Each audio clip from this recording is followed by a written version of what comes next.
Donald Trump का aircraft carrier घिरने जा रहा है। चक्रव्यूह महाभारत से भी खतरनाक है।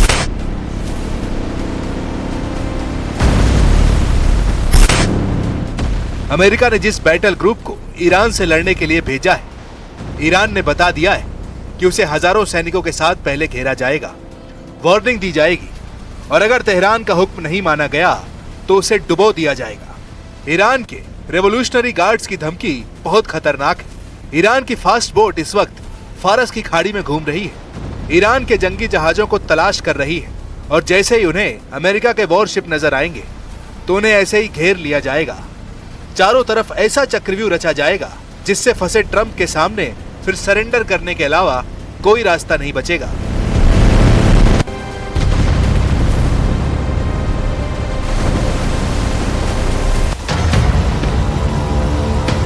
जंगी जहाजों से घेरने वाली ट्रंप की धमकियों को हल्के में नहीं ले रहा ईरान।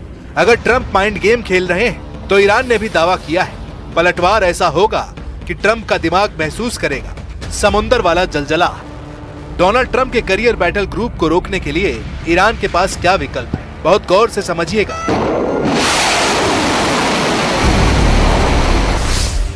ईरान के पास कामिकाजे ड्रोन का भंडार है जिनसे बचना आसान नहीं। ईरान के पास एंटी शिप क्रूज के अंडरग्राउंड अड्डे हैं जिनसे अमेरिका अनजान है। ईरान के पास फास्ट बोट है जो ऐसी मिसाइलों से लैस है जिनसे अमेरिका की जंगी फ्लीट को खत्म किया जा सकता है। ये तीनों ऐसे काउंटर कैरियर हथियार हैं जो फारस की खाड़ी को अमेरिकी नौसेना का कब्रिस्तान बना सकते हैं।